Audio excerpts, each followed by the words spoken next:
Hi, my friend, it's Pat Sloan here. It is Butterfly Day and it is Jolly Bar Day. And the Jolly Bar doesn't have that many more weeks. I think there's only like 3 more weeks, 4 more weeks. So yeah, so that one is super fun. So let's talk about the Jolly Bar first. So I have all the blocks up here. The layout comes at the end from the Fat Quarter Shop, but here is how it's flowing and going. So you got that great big block. Isn't that fun? Did you enjoy doing that one last week? It's crazy.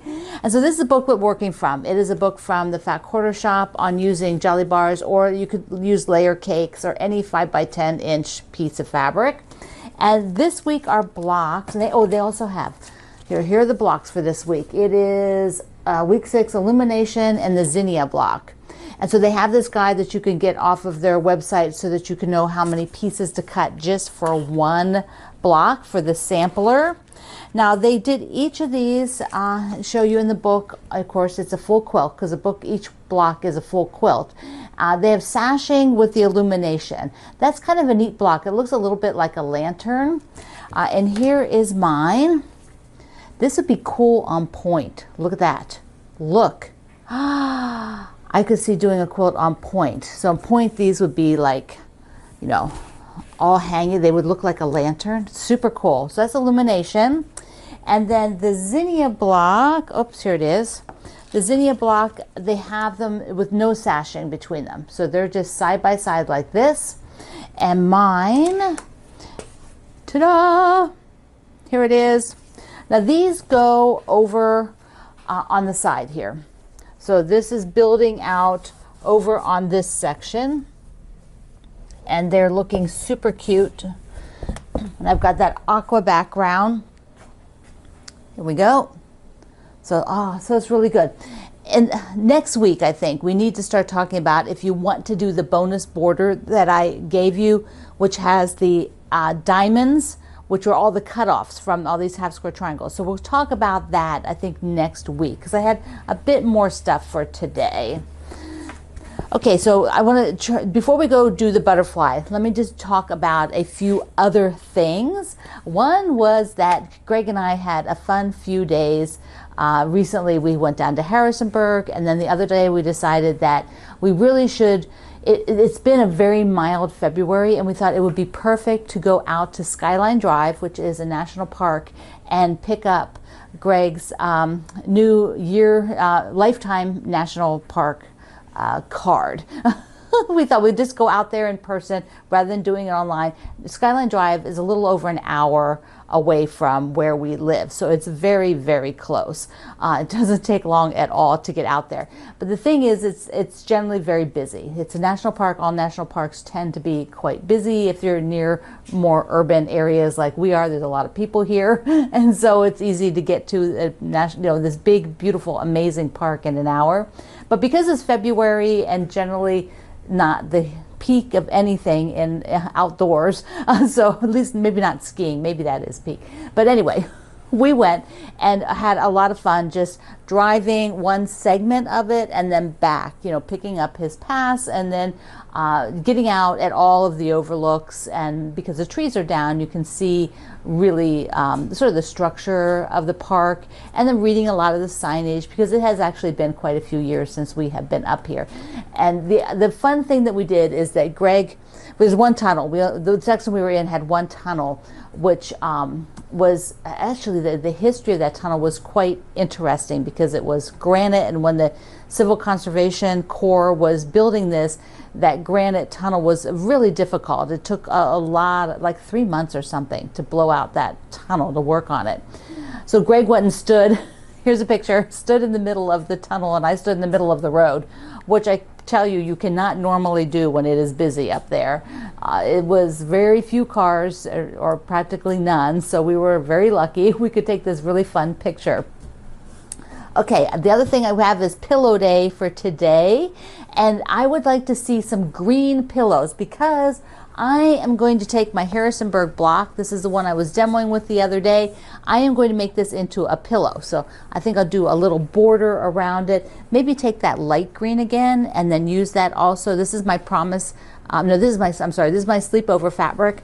Take that light green and use it as the back of the pillow, and make this for in my room when my living room, when I switch it out to sort of spring quilts here. I'll probably do it around the second week in March, before St. Patrick's Day, but maybe not too much before. So I also finished the blue one. So if you are, here you can see them together, the Harrisonburg blocks, these are the blocks that are redone from the vintage quilt at the Virginia Quilt Museum that we're doing a sew along, and Wendy Shepard wrote the pattern for that. So you can buy and make one block and support the museum. All of the pattern sales go to the museum. And so they just make one cute pillow, I think, just darling. So I'm going to change that into a pillow. The other thing I want to tell you about, so that I don't forget, is if you have not picked up the American Patchwork and Quilting's anniversary issue, I really, really recommend it. They did a fabulous job. This is their 30 years. And, you know, if you've been quilting that long, raise your hand. How long have you been quilting? Raise your hand. But the first issue came out of this magazine. I can remember how excited my friends and I were to see this quilt magazine, because, and it's changed a lot through the years. So I thought I would just give you a little peek inside the magazine so you can see what they, kind of how they laid it out. They did a fantastic job. So I think for anybody that's been quilting a while, it is kind of fun to see how things have changed. So here they did like Blast from the Past. So there's a picture of one of the quilts that they had in a prior issue, and they did Blast from the Past. And then different manufacturers had, you know, advertisements. There was some challenge they did, but a lot of this was doing sort of things they had done before and then showing you, like here, you know, what does that say? Oh yeah, 2014, 2015. I was reading that upside down. It looked like 1/4. There they have through the years, showing you quilts. And that's all been running through the magazine. So there's this guy, here's some more. And then here they have some interviews with a bunch of different people, and telling, you know, kind of what they did for the magazine, like past and present. Here's another past and present project. There's Kim Deal, and she talks, I think, about her very first quilt, which was in the magazine. You know, that this is just, they just did such a nice job. Oh, look at that great quilting on there. Look at that. And all different style of people work is in here showcased. So I just wanted to show this to you. See, they've done a lot of felt projects, a lot of wool projects. I did a wool pin cushion for them many, many years ago. Yeah. So in the interviewing the designer. So I think that this is well worth picking up. It's the 30th anniversary issue right there. And just see if you can get it. If I have a place online that has it, there weren't many. So if I find one, it'll be in the description box below. So we'll, if not, then just check your local quilt shops and bookstores. Barnes and Noble, I know, has it because that's where I got mine. When I was on travel down in Harrisonburg, I picked it up then. Okay, what do we got? I would like, we're doing like every week, I'm a little behind in announcing this week's color, but Laura, our ambassador, who goes by Half Pint, if you, or LJ, so she thought it would be really fun to show bright and wonderful quilts to get us through the winter here. And so we did yellow to start with, we did pink, now let's do purple. And I want to show you I'll show you one of my purple quilts. Here we go. This is one that I used a bunch of the, oh no, this was one that was a pattern from the Fat Quarter Shop.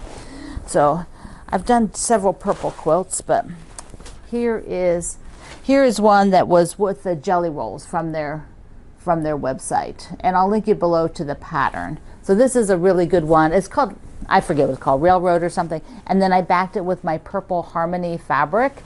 So let's see some purple quilts and get all of those you know, out there, so it's cheerful and fun. I'll put that over there. And speaking of quilts, when we were up on Skyline Drive, I thought it would be fun to do a picture, but it was so windy.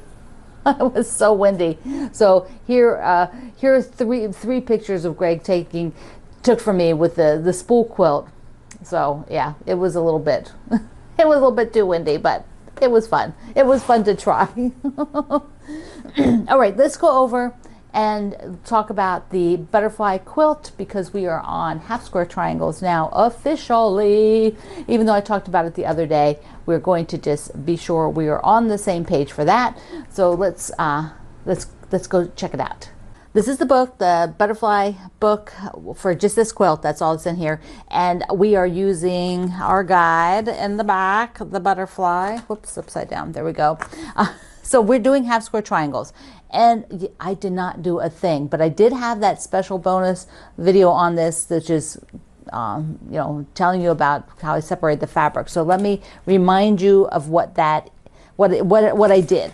So first I got a copy of, I did digital mishmash, and so I have something where I'm just going to check off, and I cut off some of these. I'm just going to draw them up here and then just check them off, so that'll keep track. But our friend Esther May sent me a couple of pictures, because she's as she said, she's a retired teacher, so she kind of, you know, likes to be organized in things. And so she shared two tips that I thought were really good. The one was that she actually made a color copy of these pages, and then cut out the pieces. Here you can see a picture, so that she could use them however it was working for her. And then the other thing she did for the half square triangles was sew like little tiny pieces together, like sew the little triangles, so visually she could see the different fabrics. So I thought those were great tips. Some of you might enjoy. What I did is, because I know there's more blocks, I separated all the fabrics used for the remaining blocks. That means what I have left are these fabrics that I can make the half square triangles out of now. And I have my background. I'm doing 3-inch squares to do 2 at a time. Now remember, if you look over here and you see a fabric, okay, it's used like twice, like this fabric. Let me just scroll you in a little bit. So this is only half of what you have to make. So if you see this fabric's used twice, it's not used anywhere else, it's just here. That means you don't need 2, you need 4, because you need 2 for here and 2 for the other side, right? So don't get yourself messed up and not double the number. Okay, so this is the only one that I'll point it out here. I'll have a confession that I did this was the first one I cut, and I did cut a strip off, and it was a little, so I have a waist. You know, I don't have enough to do 2 of these without sewing something, because I don't think this is big enough. Let me check. Did I check? I think I checked. Yeah, it's just shy. This is just shy of 3 inches wide. So what I'm going to do is sew this onto it, and I'll try to match it up a little bit, and then cut my 2 3-inch squares to make 4 of these. Okay, so other than that, it's easy. I'm going to show you the polka dot one. So it's easy to sort of look for where the fabric is. So here's the polka dot. You can see a polka dot square, half square triangle there. And that's it. Just the one. So it means I just need to have, no, here, over here. See, this is why you have to look carefully. 1, 2. There's 2. So once again, I need 2 squares to start, which will give me 4 pieces. And then I will repeat that. You know, I'll check them off. I'll take my master guide here and check them off, and when they're done, and I will work through all of these, because next week we do another block. So the half square triangles will be something that's ongoing through this, you know, till the end, until we start sewing sections together.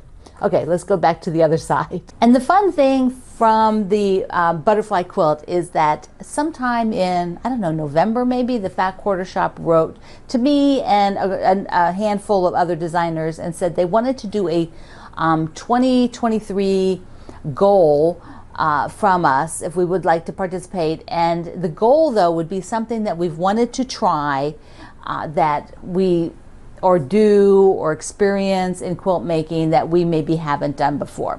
And so I had to think about that, because really I had been eyeing the butterfly quilt kit because it was a kit. I knew that, and because I know a lot of you already had that pattern, I thought, you know, this might be the time to do that, because I've always wanted to make the butterfly quilt, Tula Pink's butterfly quilt. So that is what I told them would be my goal. Then like Christopher Thomas, he wants to make a bed-sized quilt because he's never done that. And some other people, like, we're dealing with, I forget what all of theirs are, but you will see them coming up over time. And I'm featured today over the Fat Quarter Shop blog, and the link is down below to that one. So you want to sort of keep up on that. It's kind of fun to see what all of us have as kind of that thing that we haven't maybe experienced yet in quilt making, because there are so many aspects of quilt making that there's no way we can have experienced everything. Well, you probably could, maybe if you're really old, which of course I'm not really old, but you know, it takes a while to decide, you know, like certain techniques you might want to try. Maybe you don't have any interest in it, but later you do. So that's what they were kind of looking for, something a little bit different and fun from a designer who's working in the industry. Okay, and we're going to wrap up this today with a discussion of our March block a day. Yes. Okay, so I decided that it would get this out now, so that if you need to get some fabric, really I'd like you to try to use what you have. I think that's a really good goal, but not always works out, right? So we're going to call it, it's going to be called Cheerful, because the whole concept of the block a day, and this is the pattern, which is, I'll show you here in a second, and here is the block. I did one, and what the idea is that we make the same block. This is not a different block every day. It's the same block over and over, and it's a super simple block. And I started this out because in 2020, in March, the pandemic was rolling in and ready to hit us. And I thought, I need to do something that keeps me sort of, my mind sort of off of that a little bit, or gives me something else to sort of focus on a little bit. So I thought, okay, a block a day. So in what I do in that year, in 2020, I did the block, I called it Hope. And so here's a picture of that one. That one has been donated, so I don't own that one anymore. And then in 2021, of course, we were still, you know, under the effects of the pandemic. And so we did the rainbow quilt. Let me show you this one. So fun. I had always wanted to do a rainbow quilt. And so I cannot tell you how excited I am that I have this. Super excited. So here's the rainbow quilt, and we, you know, all different fabrics. I think I'm holding it upside down. I am. Yeah, here we go. I gotta hold it the right way. So here's the rainbow quilt. And then last year we did the string bean quilt, which was sort of a easy log cabin that was rectangular, and that one has also been donated. But this year I wanted something even simpler because of my own schedule, and hopefully that means more of you can participate. So it'll be this square. You do need to make 36 of them, right? Yeah, because because otherwise it's a weird quilt shape. So this makes it a finished out quilt shape. So you have the pattern, and then the layout. You could make more if you wanted to make it longer or wider, and then a little coloring sheet if you want to try out some colors. Maybe it might be fun. You might want to rainbow your colors for the sort of the chain part of Cheerful. So cheerful it is, because that is what we will be at the end of the month. Very cheerful, because winter will be over, or the heat of your summer will hopefully be over in those on the other side of the world. Okay, my friend, you are going to work on half square triangles, my favorite shape, for the butterfly quilt, and then you have your 2 blocks for the Jolly Bar. Download this today from my project page over at I Love to Make Quilts. There's a link directly to it in the description box below. So there's project page over there. All right, I love you. Mwah. Thank you for being here in the Sloan Zone. I will see you online.